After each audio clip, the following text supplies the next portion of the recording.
I tracked him. I caught him. I shackled him. And then he looked me straight in the eye and said, "You have no idea what you've stepped into."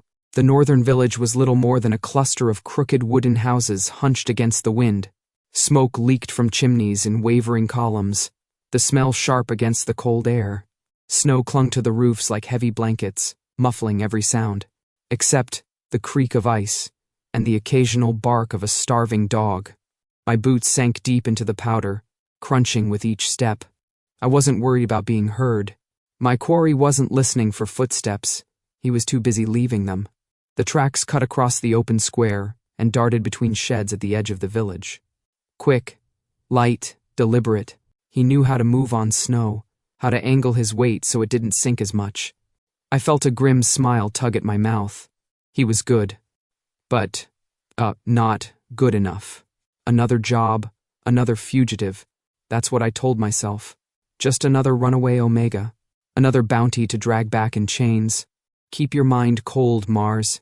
Don't get curious. Don't get sentimental. And yet, even before I saw him, I felt that itch of curiosity crawling under my ribs. The chase started when he bolted from a tavern. Hood drawn low, shoulders too stiff to belong to a drunk. A villager whispered his name by mistake, Elias, and the spark of the hunt flared alive in me. He was the one I'd been sent for, the council's prize target, the accused killer of an alpha. Now I slipped through narrow alleys, following the trail of disturbed frost. My breath misted white. My pulse stayed steady. This was my rhythm. Hunt, strike, end it. But Elias made it a game. He didn't just run. He vanished and reappeared, doubling back, darting through barns, kicking down fences to throw me off. He climbed, of all things, up onto a frozen roof, boots skidding on ice, then leapt like a damn fox across to the next. I cursed under my breath and followed. The villagers pretended not to see. That was the way of things. Don't get involved. Don't question who chases whom. Still, I caught glimpses of wide eyes behind curtains. He thought he could outlast me. He was wrong. I cornered him at the edge of the village, where the land dipped into a white ravine. He stood with his back to the drop, chest rising and falling, strands of dark hair plastered to his cheek. His hood had fallen back, revealing sharp cheekbones, lips flushed from the cold, eyes a startling gray-blue, clear, unyielding, and far too calm for a man about to be shackled. "End of the road," I said, drawing the iron cuffs from my belt. My voice didn't rise. It never did.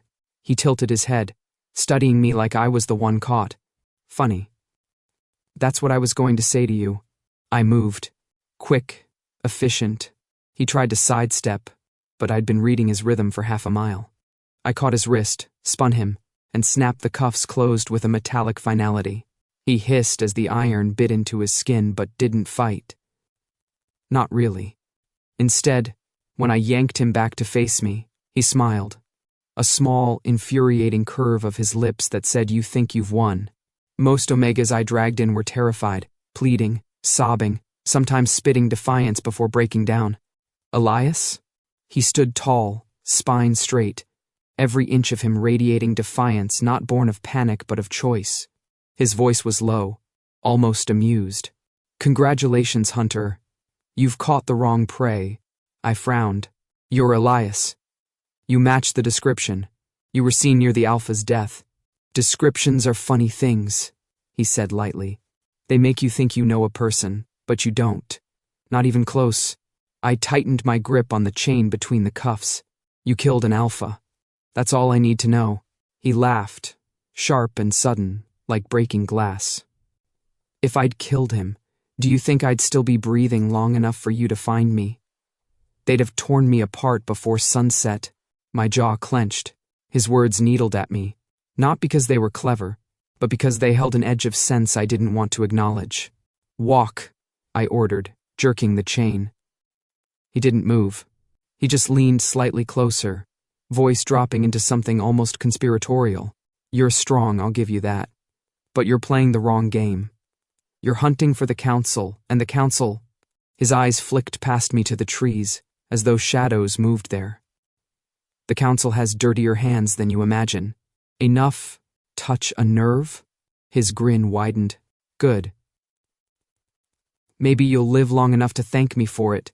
I dragged him forward, frustration boiling beneath my skin. His steps fell in line with mine, deliberate, as if he wasn't a prisoner but a partner choosing to walk beside me. For a moment, as the snow swallowed our footprints behind us, I caught myself wondering, not about his guilt, that wasn't my business, but about the strange certainty in his eyes. Omegas weren't supposed to look like that. They weren't supposed to sound like that, mocking, fearless, as though the chains meant nothing.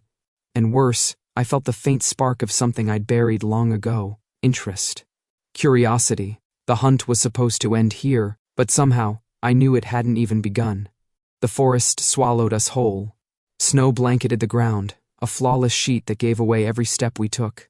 My boots sank deep, crunching rhythmically. Elias's lighter tread left narrow. Marks alongside mine, the chain between his wrists clinking faintly in time.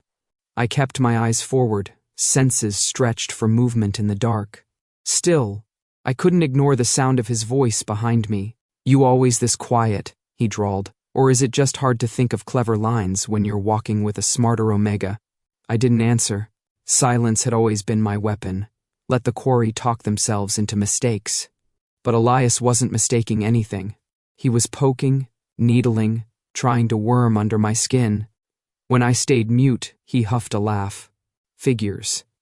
Big strong alpha, not a single word worth saying. My jaw tightened. Keep walking. Oh, I'm walking, he said easily, kicking snow in my direction with a careless sweep of his boot. But you really should loosen up. You caught me. Congratulations. Shouldn't you be basking in your little victory? I resisted the urge to glance back. His tone was smug, but there was something beneath it, something almost brittle. By the time night fell, we'd made camp in a small clearing. I tethered him to a pine trunk with the chain, close enough to the fire, to keep him warm, far enough that he couldn't try anything clever. He sat cross-legged, snowflakes caught in his dark hair, watching me as I stacked logs. His gaze was uncomfortably steady, as though he were the one studying a prize.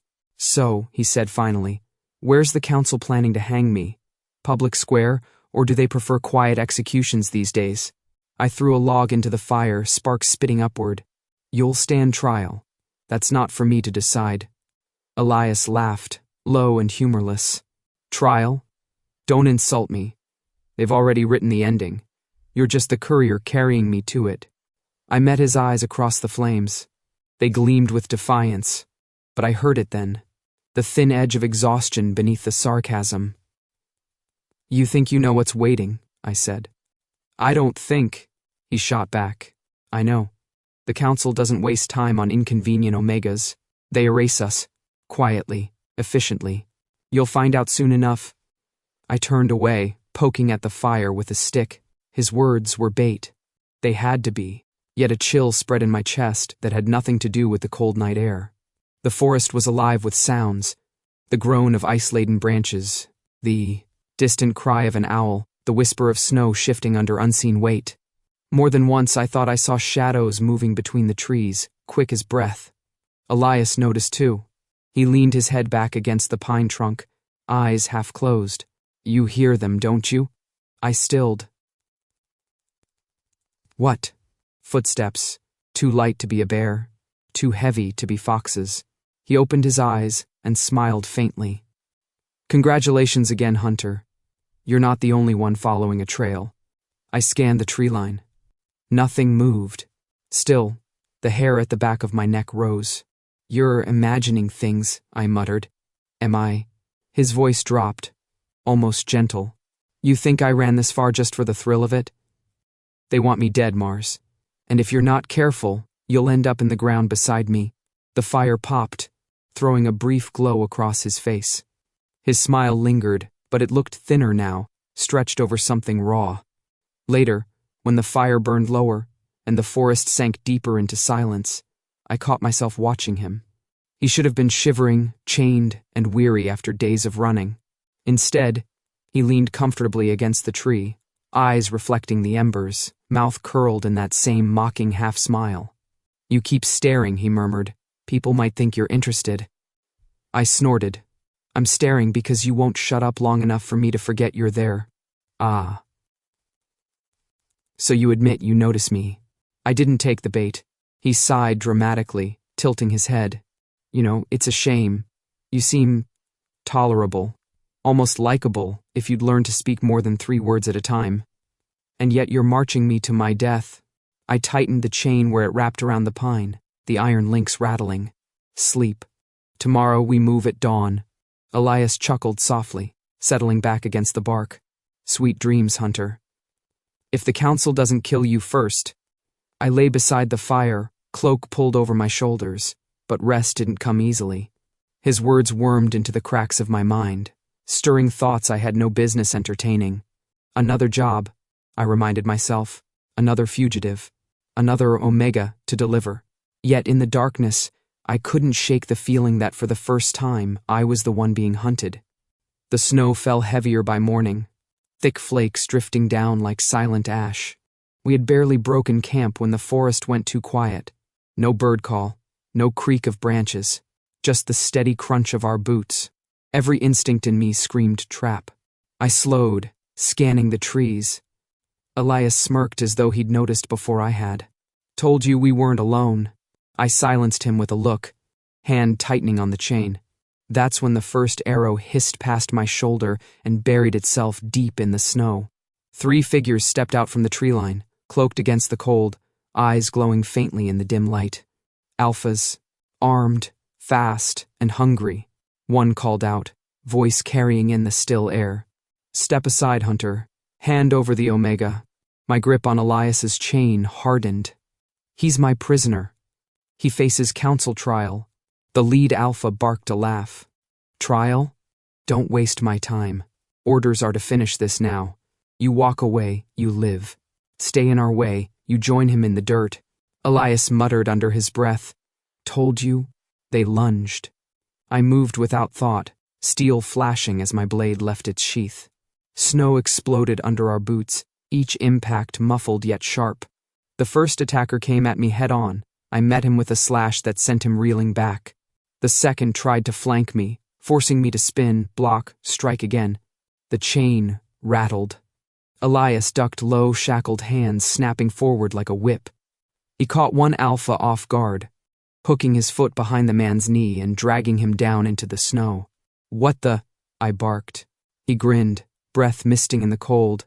Don't look so shocked, Hunter. I've survived worse. The fallen alpha surged up again, only for Elias to slam his shoulder into him, knocking him into a tree trunk with a crunch. Shackles clanged. Blood speckled the snow. For a man who wasn't supposed to fight, Elias fought dirty, and effectively. The battle churned across the ravine, each breath burning in my lungs. I parried, struck, felt the sting of claws rake across my arm. I answered with steel, cutting deep enough to drop one attacker into the snow, crimson blooming beneath him. The leader roared and charged, fury making him reckless. I braced for the impact. Then Elias darted behind him, slamming both cuffed wrists into the back of his skull. The alpha staggered just long enough for me to drive my blade across his chest. He fell hard, snow erupting around him, staining red. The last of them scrambled to his feet, clutching a wound and fled into the trees, leaving broken branches and blood in his wake. The clearing went silent again, save for our ragged breathing. My pulse thundered in my ears. The snow at our feet was a mess of crimson streaks, broken bodies, and steaming breath rising from the fallen. I turned to Elias, chest heaving. He leaned against a pine, shackles streaked with blood, hair plastered to his forehead. Despite the bruises and cuts, his smirk was intact. I spat into the snow. If you're a killer, why save me? His eyes locked onto mine, sharp as the winter air. Because I'm not a killer, idiot. The words hit harder than any strike I'd taken in the fight. I stared at him, at the defiance in his stance, at the way his chest rose and fell with controlled breaths. His wrists were raw from the cuffs, yet he looked more free than most Omegas I'd ever seen. You expect me to believe that? I growled, though the edge of certainty had already started to slip. I don't expect anything from you, he shot back. No one ever believes me. They see the chains, the accusations, and that's enough. But you saw them. He gestured with his bound hands toward the bloodied snow.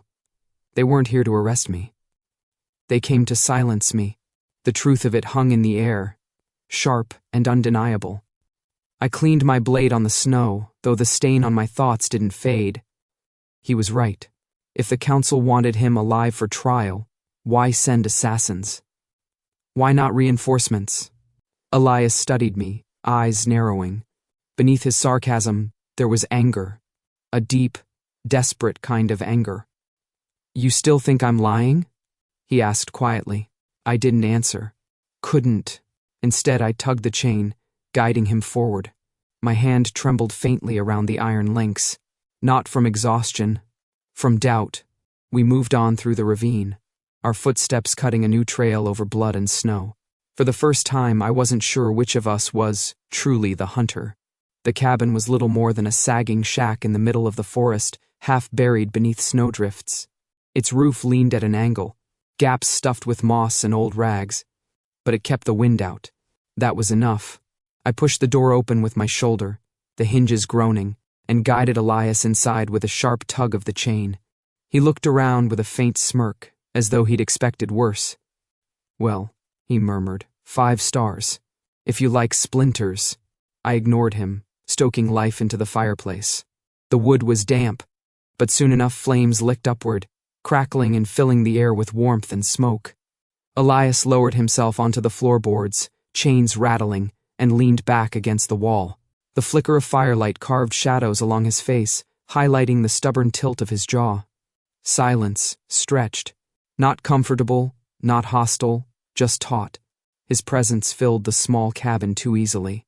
Every movement, every breath, seemed louder than it should have. Finally, he spoke. You're wondering why those alphas attacked. You already know the answer, even if you don't want to admit it. I glanced over, expression unreadable. You killed an alpha. That paints a target on your back. Elias's laugh was sharp. If I'd killed him, I'd be dead. Omegas don't get away with that. No.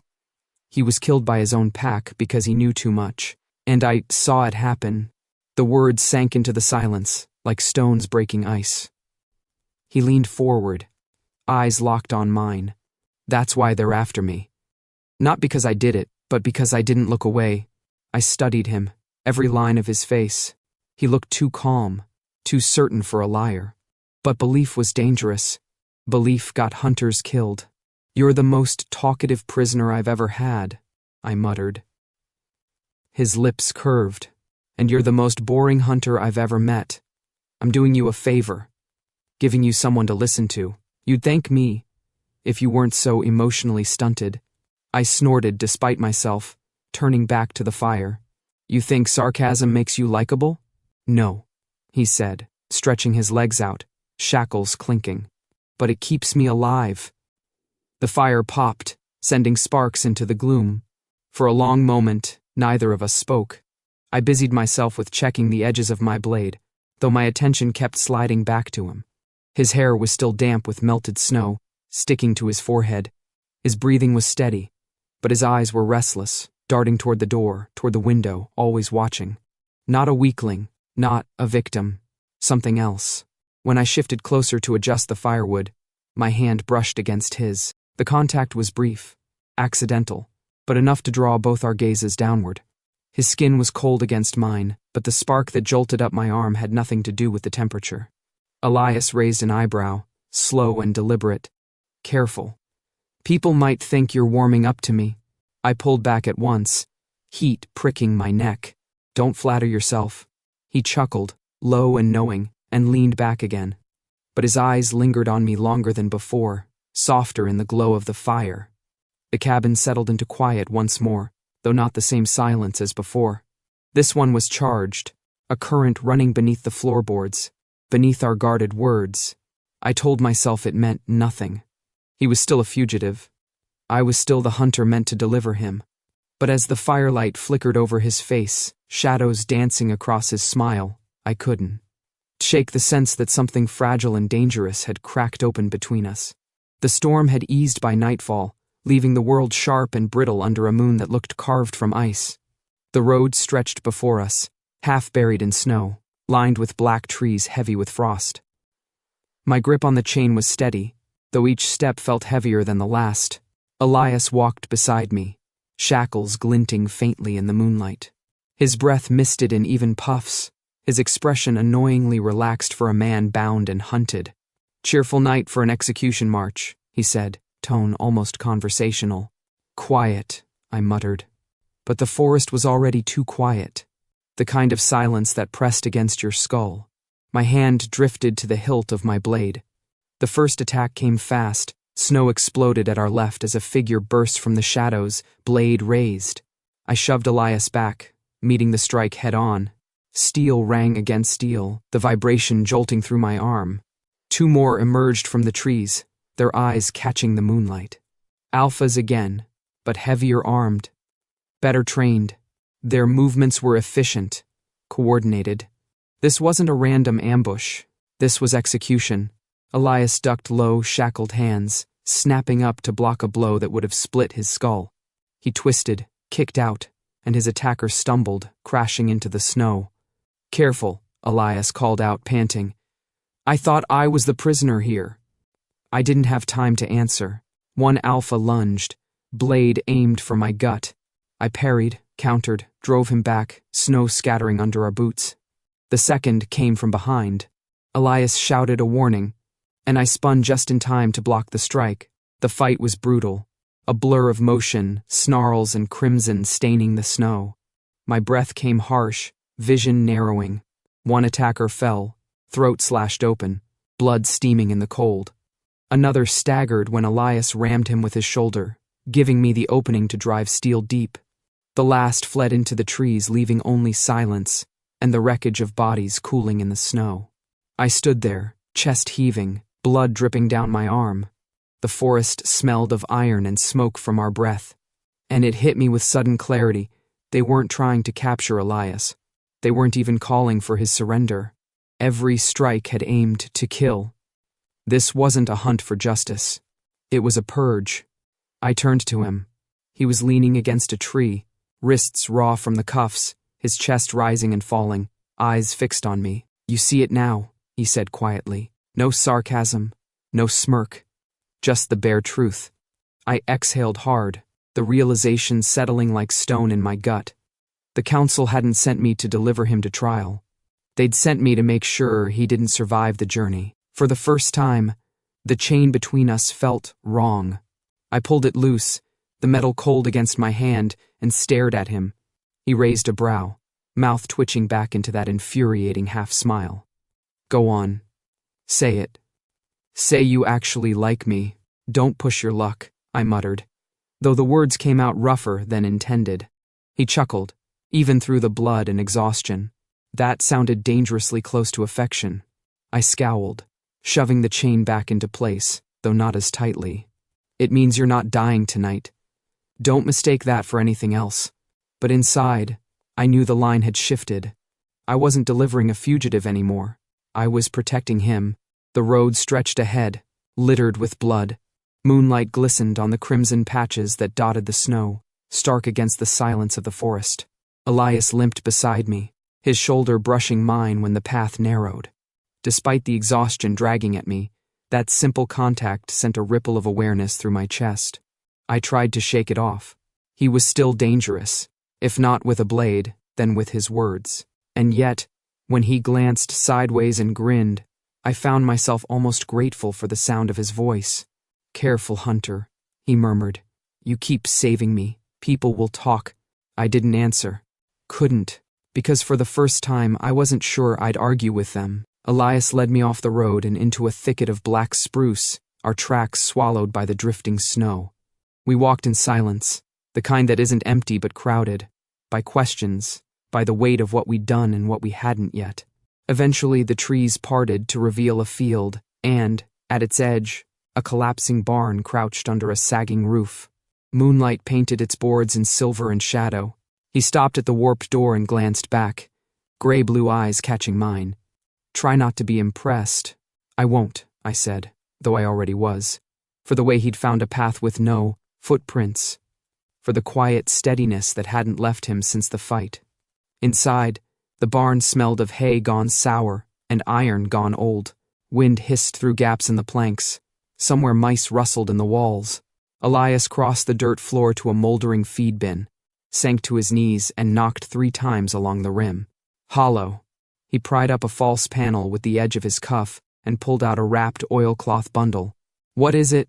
I asked. "Proof," he said simply, setting it on a wooden crate, "of everything you're starting to suspect."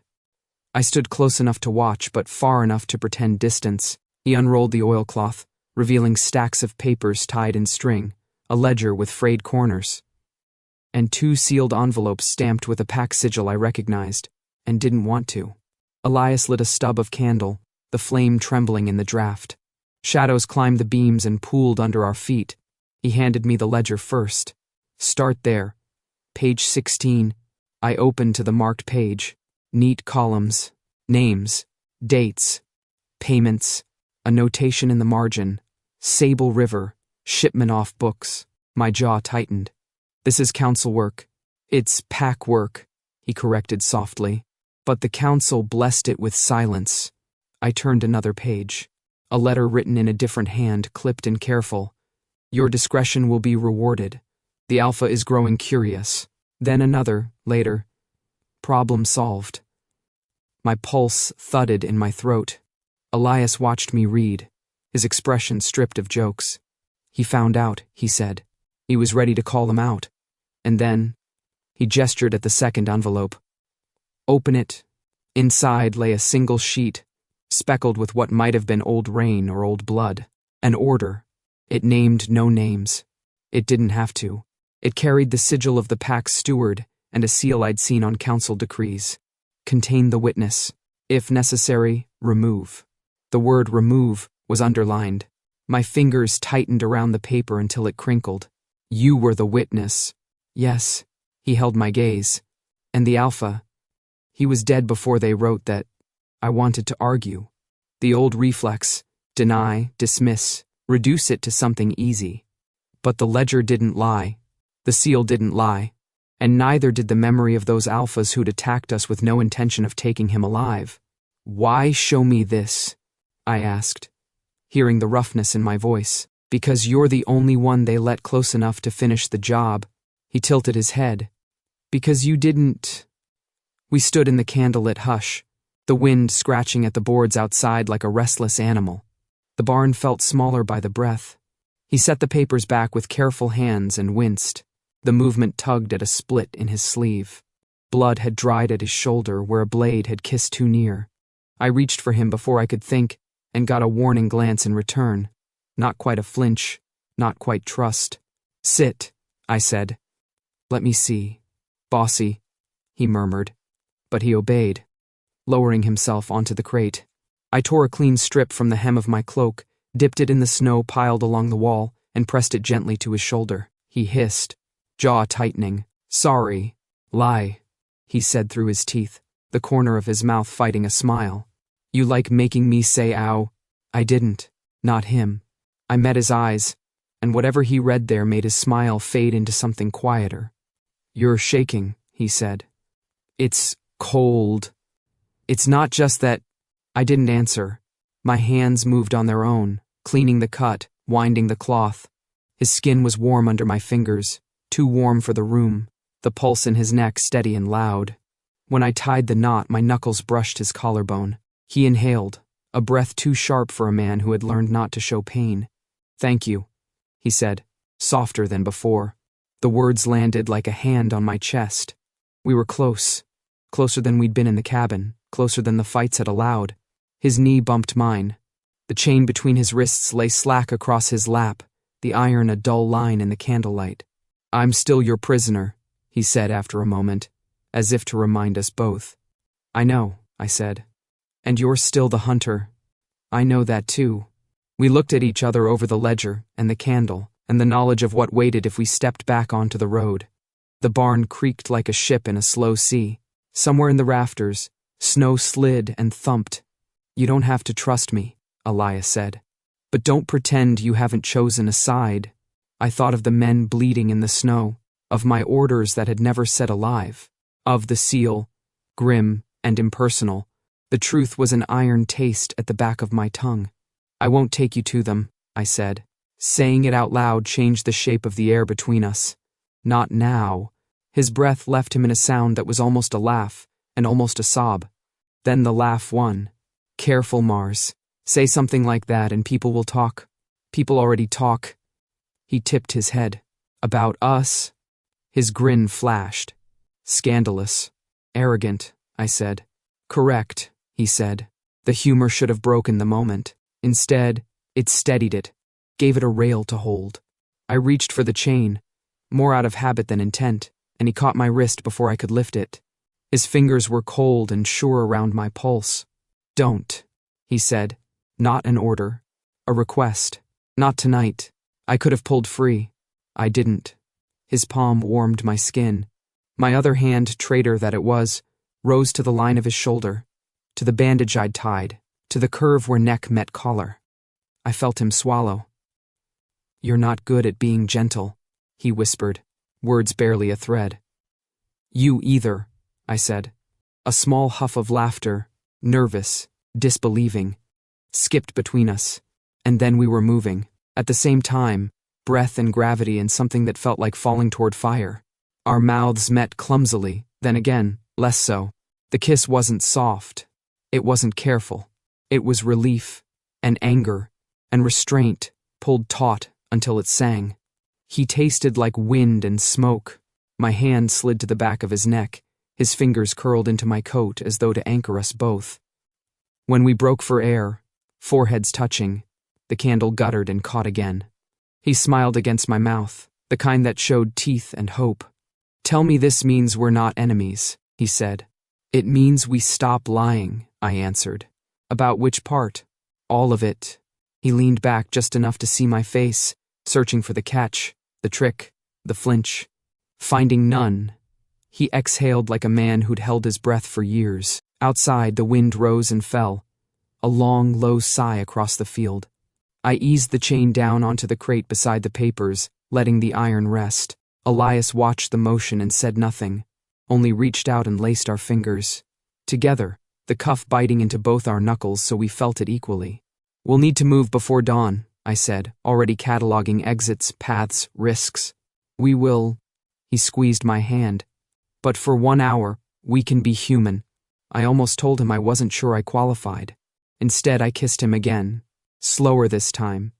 The heat of it spreading to places the cold didn't reach. The barn's shadows closed around us. Not like a trap, but like a shelter. When we finally settled, backs to the crate, shoulders pressed, the ledger sat between us like a witness. The candle burned lower. He rested his head against mine. In the quiet, I heard his heartbeat steadier than my own. Sleep, I murmured. With you on watch? He asked, amused. With me beside you, I said. He made a pleased sound, unexpected and small, and let his eyes close. I stayed awake, counting rafters, counting breaths, counting the choices I couldn't take back. Somewhere between the numbers, a truth settled with the weight of iron and the warmth.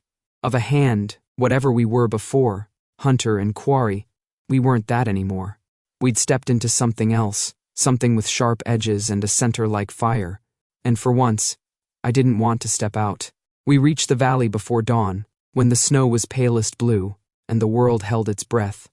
Below us, the pack compound crouched like a dark spine against the river. Long houses, kennels, a central hall with smoke curling from its vents. Watchfires pocked the yard. Men moved in the dim like chess pieces sliding to orders. Elias crouched beside me on the ridge, one knee sinking into the drift. In the weak light, his profile looked carved from ice. Sharp, composed, eyes scanning roots and rhythms the way I read tracks. Back gate, he murmured, nodding to a narrow service path along the kennels. Shift change in 5 minutes. 2 guards, sometimes 3 if Aldrin spooked. Aldrin, I repeated. The steward, treasurer, rat. His mouth thinned. He bought the knives that killed our alpha, and he used council ink to pay for them. I touched the oilcloth bundle in my cloak. Ledger, letters, the order stamped with sigils that should never have met. Proof, heavy as a second heart. We're not ghosts, I said. We won't make it far if they sound the alarm. Elias cocked a brow, that dangerous lightness creeping back in. Good thing you brought a hunter, and you brought a mouth that gets us killed. He smiled, brief and irrepressible. Try to keep up, Mars. We slid down the ridge in a hush of powder and cut along the fence where the drifts piled high. The back gate opened with a groan that set my teeth on edge. We froze, as two guards trudged past within arm's reach, their breath fogging. Elias timed our steps to theirs, the chain at his wrists looped under my cloak. To the casual eye, we were a shadow sliding between other shadows. Inside the compound the smells hit. Smoke, animal, the iron tang of old blood that never fully left snow. A bell clanged once, twice, signaling the end of a shift. Elias angled us toward the rear of the hall. My pulse beat against the papers like a fist. Last chance to run, I muttered. Last chance to pretend you still want to, he said, and pushed the side door open. The hall was mostly empty this early. Long tables, banners drooping, the dais sat. The far end bare save for the carved chair no one sat in since the Alpha died. A few men warmed their hands over braziers. One turned, saw us, blinked, and his expression went from confusion to fury. Elias? Good morning to you too, Bren, Elias said mildly. The man, broad-shouldered, scarred, someone who'd once trained with Elias by. The ease in the way they faced each other, reached for the horn at his belt. I was moving before he could lift it, my hand closed on his wrist, blade kissing the seam of his glove. Don't. He stared at me, shock curdling into hate. Hunter. Bren, Elias said, voice threading a needle between coaxing and warning. Where's Aldrin? Why? Bren said, and the single syllable was thick with old loyalty and new fear. Because I'm done running. Elias's chin lifted. Because he killed our Alpha and pinned it on me. Bren's mouth opened, then shut. For a heartbeat I saw the boy he'd been, the one who believed banners meant anything. Then the moment snapped. He set his jaw. Get out. Another door banged open. Footsteps. More men flooded in, 3, 5, 7, forms bleeding from the dim like wolves coming to a whistle. At their head strode Aldrin. Fine cloak, careful hair, eyes like wet stones. He smiled when he saw Elias, the kind that tried to pass for fondness and failed. Back at last, Aldrin said, and with a hunter in tow. I would ask how you managed it, Elias, but I assume it involves lies. Elias didn't look at me. Didn't need to. We stood side by side, shoulder to shoulder, as if we'd trained for that spacing. I felt him breathe in and out once, steadying the blade of his voice. I brought truth, he said, something you've spent months avoiding. He glanced at me. I withdrew the oilcloth bundle and set it on the nearest table. The room seemed to tilt around that small, unassuming shape. Aldrin's smile thinned. What childish theater is this? Books, Elias said. Payments. Letters. He untied the string with bound hands, precise even in insult. Your seal. Council wax.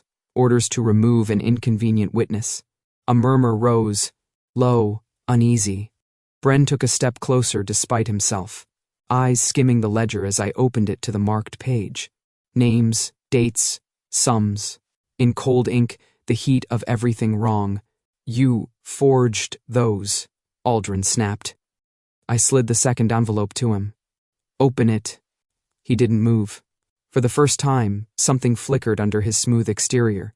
Calculation slipping, replaced by caution. Elias cut the pause in half. He won't. Because he knows exactly what it says.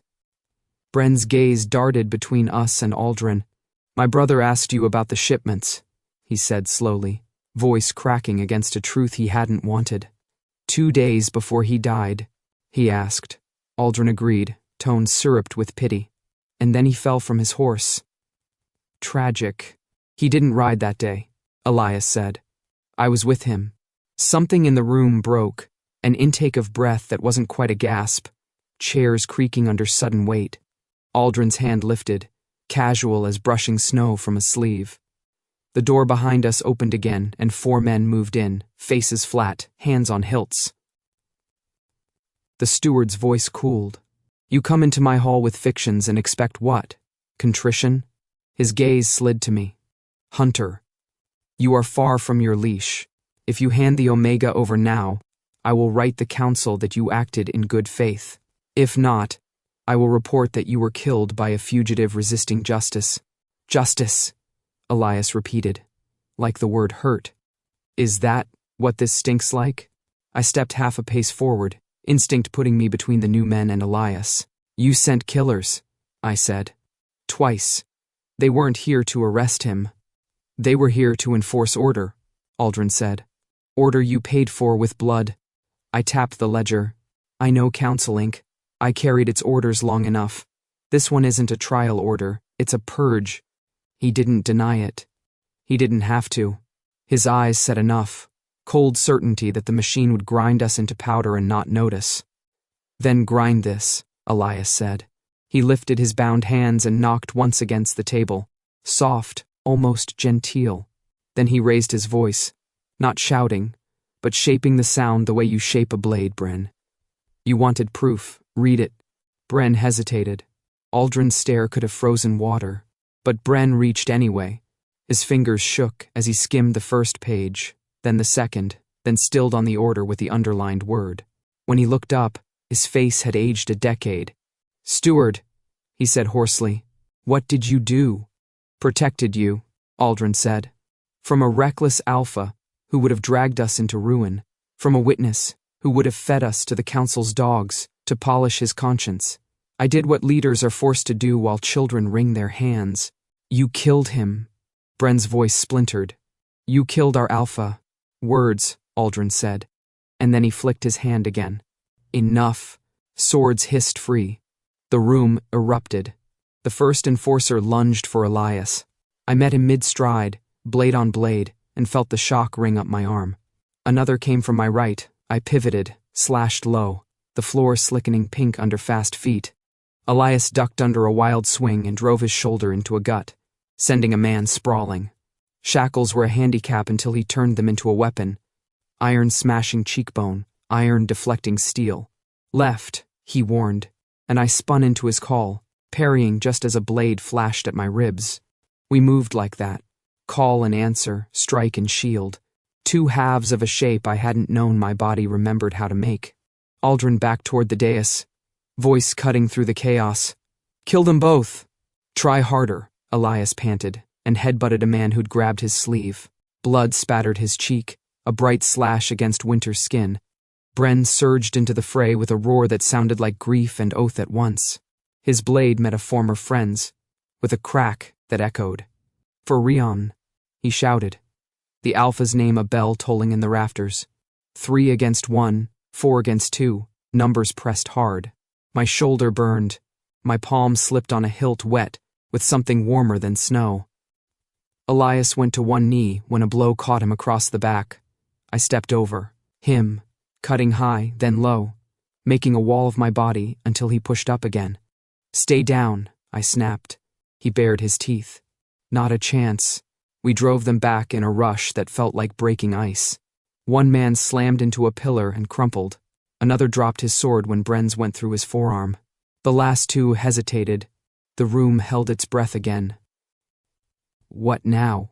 Aldrin demanded, chest heaving, cloak askew. You think anyone outside this hall will believe you? Funny you should ask, I said, and pulled the flare from my belt. His eyes flicked to it, rage whitening his mouth. I'd taken the rocket from a dead enforcer 2 nights ago, a signal meant to call reinforcements to a kill. Now I fired it through the smoke hole in the roof. A hiss, a bang, a streak of hot light clawing the sky. We waited, breathing hard, amid upended benches and spreading stains. The horn sounded first, from the watchtower, 2 notes that meant visitors. Not pack, not ours. A different cadence, clean and official and hated. Council riders. Aldrin's mask cracked then, not into fear but into calculation turning to ash. He swallowed whatever speech he'd had ready. Council cloaks swept in through the main doors like a winter squall, gray, severe, sigils stark as scars. The arbitration captain took in the wreckage with a soldier's quick eyes and raised a palm. Stand down. No one moved.